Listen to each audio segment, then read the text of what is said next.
Everything was set. The venue was booked, the rings chosen, the invitations ready to be sent out. But when my mother called and demanded I cancel my engagement party for my sister's promotion, I realized that nothing I had done was ever going to be enough. Before starting this story, if you are listening from USA, please leave a comment with number 9. And if you are from another country, please leave the name of your lovely country. Don't forget to like the video and subscribe to the channel to listen to more stories. The phone rang just as I was finalizing the last batch of invitations. My finger hovered over the send button, making sure every detail was perfect. It was supposed to be one of the happiest moments of my life. My engagement party was just 3 weeks away. Everything was in place. I could already picture the venue, the flowers, the laughter of my friends and family. My heart swelled with excitement as I imagined Marcus standing by my side, ready to begin our life together. The screen lit up with my mother's name. Helen, I answered, still smiling from a funny conversation with Emma, my best friend and maid of honor, who had just sent me a hilarious meme in our group chat. I never expected what came next. Cancel the engagement party, my mother said flatly, cutting straight to the point. No hello or how are you, just those 4 words. I froze, the phone almost slipping from my hand as I stared at the screen. What did you say I asked? My voice trembling. I was certain I had misunderstood her. You heard me, she repeated, her tone cool and emotionless. Cancel it. Amanda just got promoted to department director, and the whole family is throwing her a celebration that day. I stood motionless, still clutching the phone, my mind trying to make sense of what she had just said.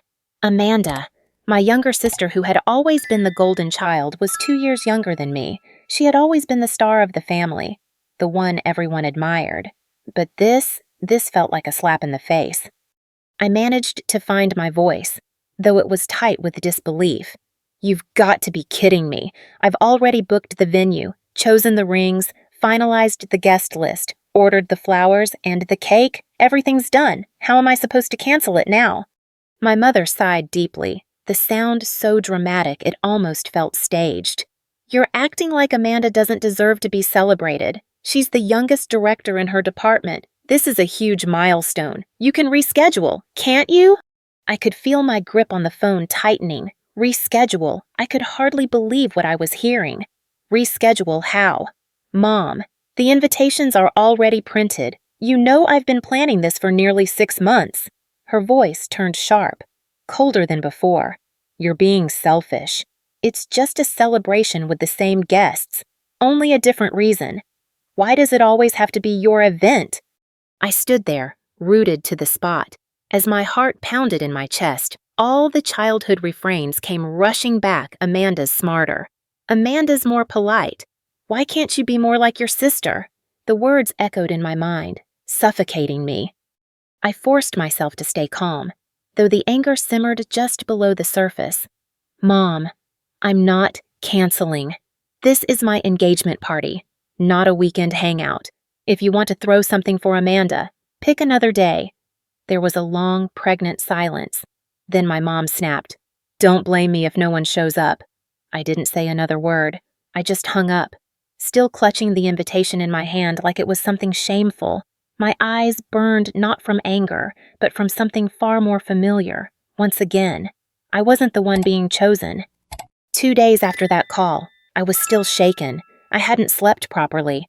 Every time I closed my eyes, my mind replayed the conversation with my mom over and over again.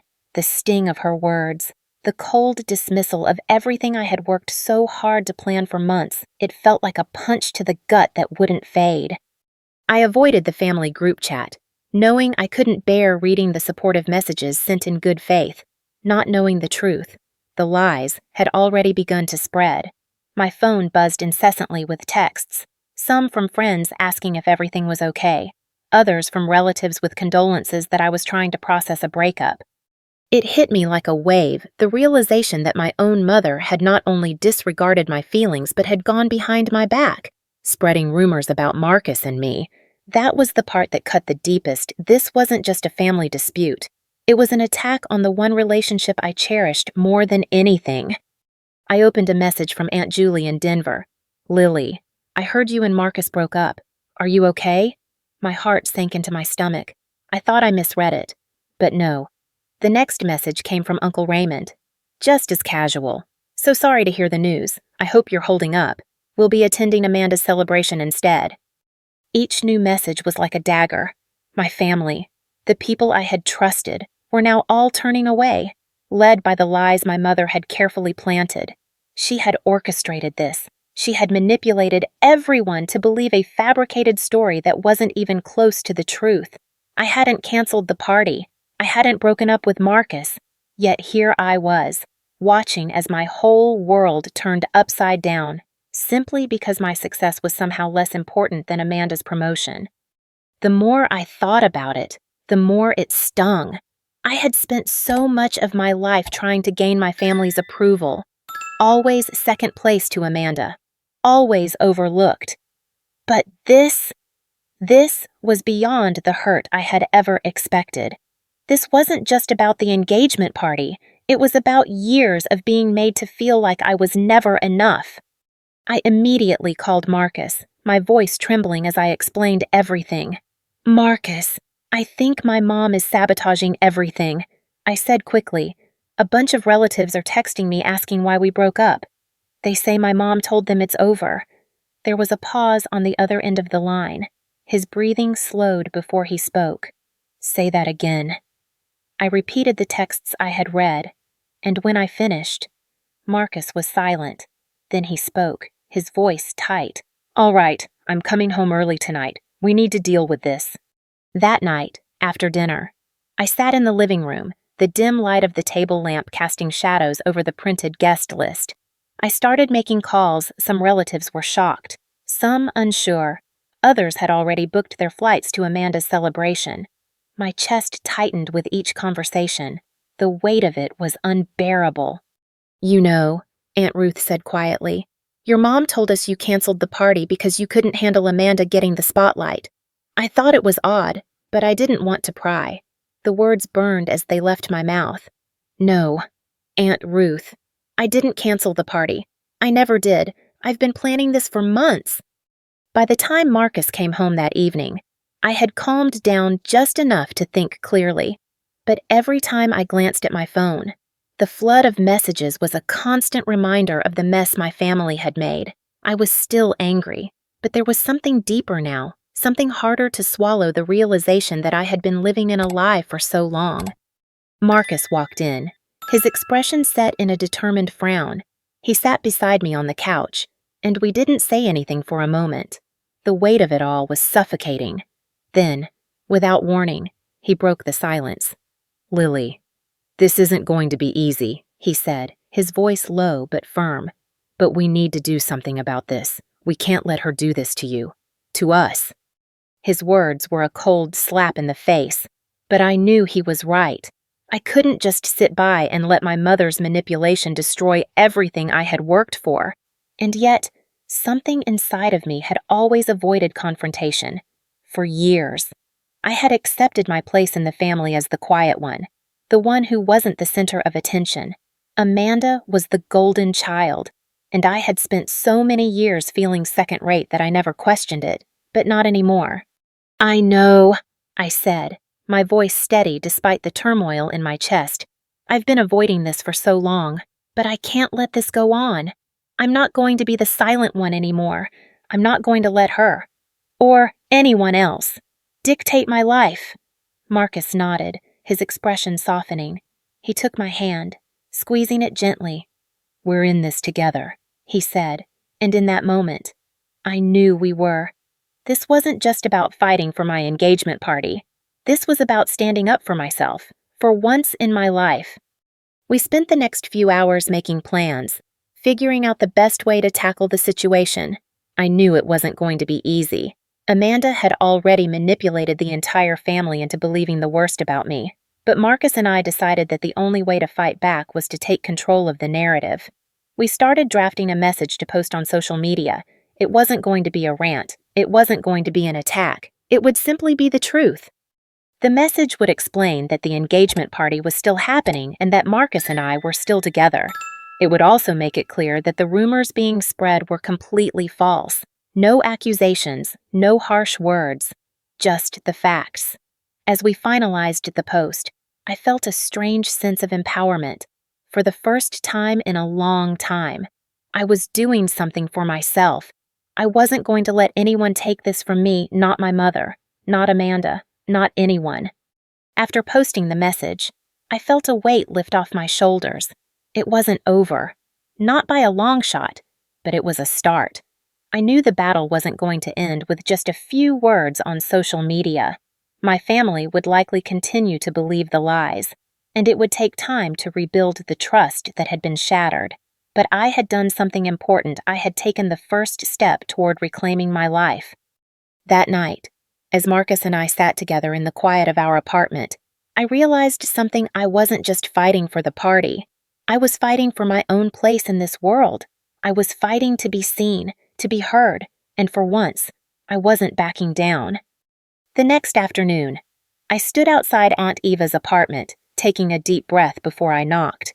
Her apartment was tucked away in a quiet part of the city, a place I used to retreat to when everything at home became too much. The shelves were filled with books, and the smell of fresh coffee seemed to linger in the air no matter the time of day. It was the one place I always felt heard, truly heard, without the judgment or the comparison that so often defined my relationship with the rest of the family. I rang the bell, my heart racing. I had to face the truth, not just about my family, but about myself.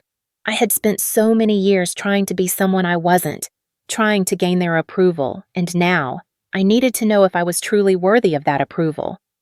The door opened with a creak, and there stood Aunt Eva, smiling warmly, her silver hair falling loosely around her shoulders. She was everything I needed in that moment, kind, steady, and non-judgmental. Without a word, she wrapped her arms around me, pulling me into a hug that felt like home. "Lily, it's been too long," she said softly, her voice full of affection. "Come in, dear. I made some tea." I followed her into the apartment, my nerves starting to ease the moment I stepped inside.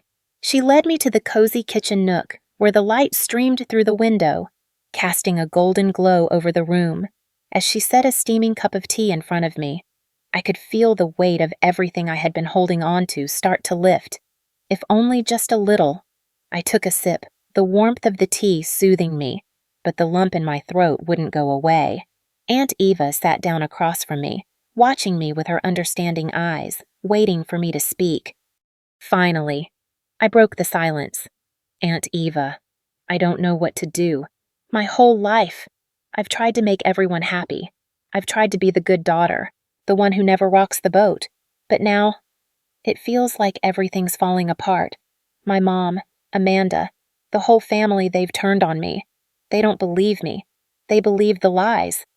Aunt Eva nodded, her expression soft and empathetic. She didn't say anything at first, just letting me speak, letting me release everything I had been holding in. It was exactly what I needed, a safe space where I didn't have to explain myself further. "You're carrying a heavy load. Lily," she said finally, her voice calm but firm. "But you don't have to carry it alone. Sometimes. The people who are closest to us can hurt us the most, but it doesn't mean we have to let them define us." Her words hit home. The weight of Amanda's success and my mother's favoritism had always felt like chains around my ankles. For so long, I had let them pull me down, convinced that my worth was tied to their approval. But now, hearing Aunt Eva speak, something inside me began to shift.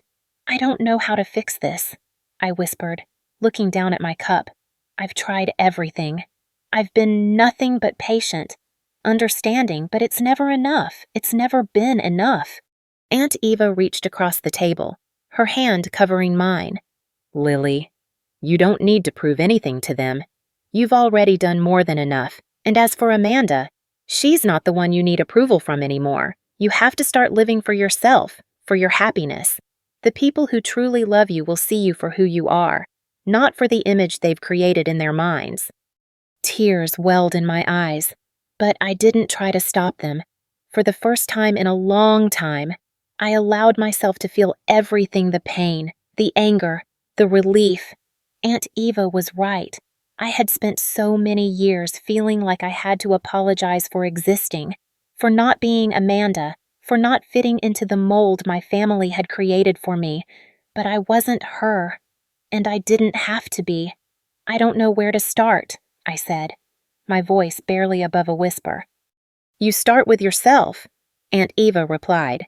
You start by believing in who you are and what you deserve, and if you need to step away from those who don't understand, then you do it. Your peace is more important than anything. Her words were exactly what I needed to hear. Aunt Eva didn't just offer me comfort, she gave me strength. Strength I didn't realize I had until that moment. For the first time in my life, I felt like I had permission to stop pretending, to stop living for everyone else. I could finally start living for me. After a long pause, I looked up at her, my heart a little lighter. Thank you, I whispered. You don't need to thank me. She smiled gently. I've always believed in you. Lily, don't forget that. As I left Aunt Eva's apartment that day, something inside me shifted. I had always felt like I was fighting a battle I couldn't win, but now, I knew that the fight wasn't about my family's approval. It was about reclaiming my own life, my own happiness, and with that thought in my mind, I knew I could finally begin to take control of the narrative. The day of the engagement party arrived, and I stood in front of the mirror, my hands trembling slightly as I adjusted my dress. It was a simple, elegant gown, one that Marcus had picked out with me weeks ago. The soft, flowing fabric caught the light just right, and I could almost feel the presence of all the eyes that would be on me. I wasn't used to the attention, the admiration. Amanda had always been the one to take center stage, the one who garnered all the praise. But today, it was my turn. Marcus stood by my side, his hand on my back, and I could feel the steady beat of his heart through his shirt. He was my rock, the one person who had believed in me from the very beginning. You look beautiful, he said, his voice soft but full of warmth. I smiled at him, though the nerves twisted in my stomach. Thanks. But I'm more nervous than I thought I'd be. Marcus kissed the top of my head, his touch comforting. It's okay to be nervous, but today is yours. This is about you, not anyone else. I took a deep breath, feeling the weight of his words settle into me. This was my moment.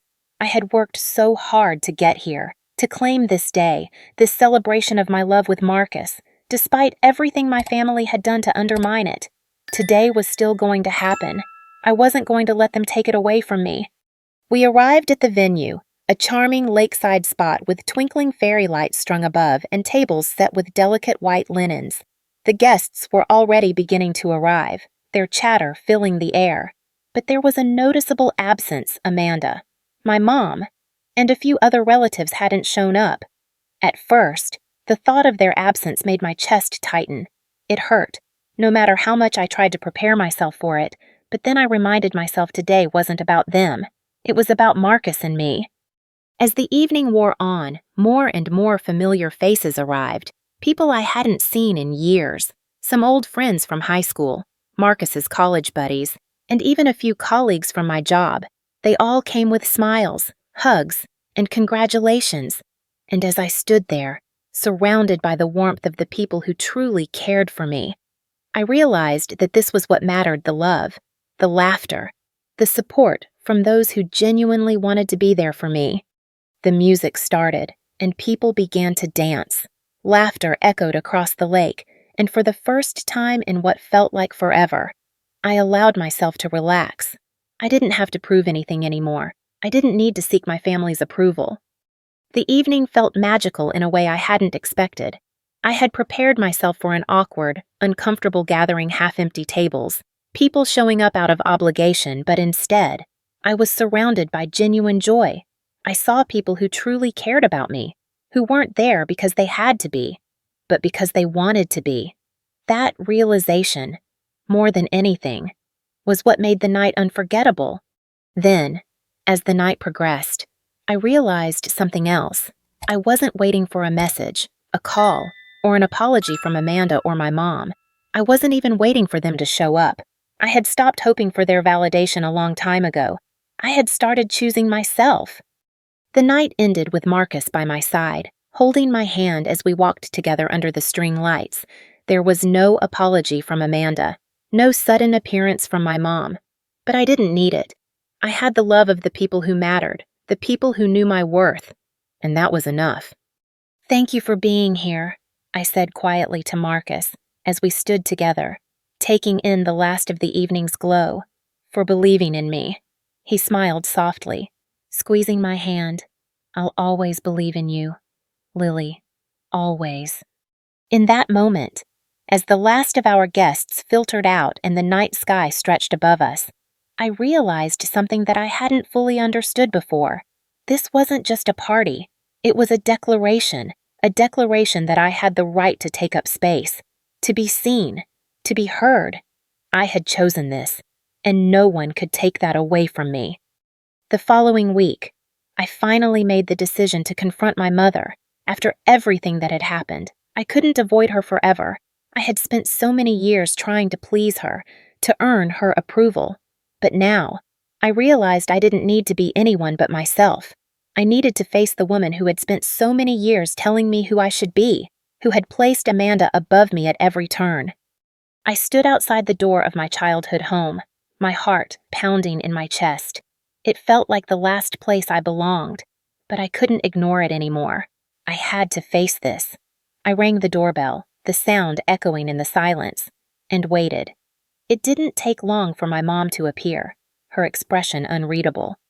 "Lily," she said simply, her tone neutral, almost cold. "Mom," I replied, my voice steady, though I could feel the tightness in my throat. I wasn't sure what to expect from this conversation, but I knew it had to happen. "We need to talk." She stepped aside, allowing me into the house. It felt like stepping back in time, the familiar scent of my childhood home, the quiet hum of the refrigerator, the photos of Amanda and me on the walls. But everything felt different now. I wasn't the same person I had been when I left, not the same person who had silently endured all those years of neglect and comparison.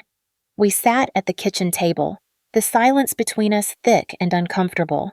I could feel her eyes on me, as though she were waiting for me to speak first, just like always. But this time, I wasn't going to wait. "Mom, I can't keep pretending everything is okay," I said, my voice firm but controlled. "What you did, spreading those lies about Marcus and me, telling everyone I canceled the party, that I broke up with him, it hurt more than I can even explain." Her eyes narrowed, and for a moment, I thought she might snap back with a defense, but she stayed silent. The silence between us grew heavier. "You didn't just hurt me," I continued, my voice rising slightly with the weight of my words. "You destroyed the one thing I've been working towards for months." This wasn't just about the party, Mom. This was about everything. All the years of feeling like I wasn't good enough, feeling like I was always second place to Amanda. I paused, waiting for her to speak, but she remained silent, her expression unreadable. The anger that had been building inside me all week came flooding out, and I couldn't hold it back anymore. "You never supported me," I said, the words tasting bitter in my mouth. "You always put Amanda first, and I stopped myself before the tears could come. I wasn't going to cry in front of her. Not this time. I've spent so long living in your shadow, trying to be something I'm not, and I'm done. I'm done with trying to be what you want me to be." My mom opened her mouth as though to say something, but I cut her off. I wasn't going to let her apologize or deflect this time. "You've spent so many years making me feel invisible, making me feel like I was never enough. But I'm not going to let you do that anymore. I'm not going to let you control my life, my happiness, my future." There was a long silence, one that stretched out like an eternity. For a moment, I thought she might say something, anything, but instead, she just sat there, looking at me. There was no apology, no acknowledgement of the pain she had caused, just a cold silence that was more suffocating than anything she could have said. Finally, I stood up. "I'm not asking for your approval anymore. Mom, I'm done with that. I've chosen my life, and I'm not going to let you or Amanda take it away from me." Without waiting for a response, I turned and walked out of the house, the weight on my shoulders finally starting to lift. I didn't look back. I didn't need to. I had said what I needed to say, and for the first time in my life, I felt like I was finally free. As the weeks passed after that difficult confrontation with my mother, I felt a shift in myself. It wasn't immediate, but it was undeniable. I no longer felt like I was living in someone else's story, someone else's expectations. I was living for me for the first time in my life. The wedding was only a few days away, and as I stood in front of the mirror one last time, adjusting my dress, I realized that this wasn't just a wedding day for me. It was the culmination of everything I had fought for. It wasn't about the party, the details, or the guest list.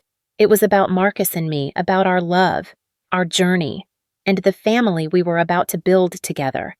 I had learned that family wasn't always about blood. It wasn't always about those who were supposed to love you unconditionally. Sometimes, it was about the people who choose to stand by you, to support you, no matter what.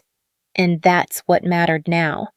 I had Marcus, and I had a circle of friends and loved ones who saw me for who I truly was, not who I was expected to be. The wedding ceremony took place in a quiet garden nestled on a hilltop, far from the noise and chaos that had plagued my life for so long. As I walked down the aisle, my heart was calm. I was at peace, surrounded by people who genuinely cared about me, who celebrated Marcus and me not because we were perfect, but because we had built something real together. As I reached the altar, Marcus took my hand, and for the first time in a long while, I didn't feel the weight of anyone's expectations pressing down on me. I felt light. I felt free. The ceremony was simple, but it felt like everything.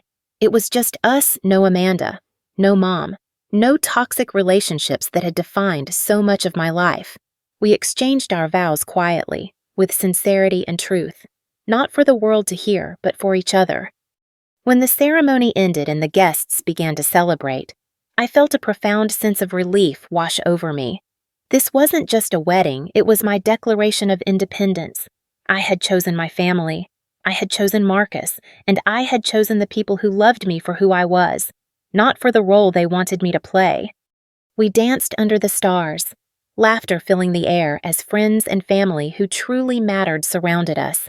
As the night wound down, I realized that, for the first time in my life, I wasn't waiting for someone to validate me. I didn't need anyone else's approval. I was enough. The following morning, as Marcus and I drove away for our short honeymoon, I felt a peace I had never known before. I glanced at him, his hand in mine, and knew that this was just the beginning of our journey. We had built something beautiful, something real, and nothing would ever take that from us. I had chosen my family. I had chosen my happiness. And for the first time, I was living my truth. No apologies, no regrets. In a world where expectations often define our worth, this story of Lily Davis offers a powerful lesson in self-empowerment and choosing one's own path. It reminds us that true family isn't always defined by blood, but by the people who choose to stand by us and love us unconditionally. The journey of self-acceptance and the courage to confront toxic relationships are themes that resonate with many. Lily's story teaches us that it's never too late to take control of our lives, to stop seeking validation from others, and to choose our happiness over the demands of others. At the heart of this journey is the realization that our worth is not tied to the approval of others. Sometimes, the most liberating choice we can make is to walk away from situations or people that no longer serve our peace of mind, and instead, create the life we deserve. Lily found her happiness by doing exactly that, letting go of the expectations and embracing a future built on love and mutual respect. This story is a work of fiction created for educational and entertainment purposes only. It is not intended to attack or defame any individual, family, or organization. Any resemblance to real persons or events is purely coincidental. If this story moved you or sparked a thought, please let us know by commenting below. Your likes, shares, and subscriptions help us create more stories that inspire and entertain. Don't forget to hit that subscribe button and turn on notifications so you never miss an update. Thank you for watching and being part of our community.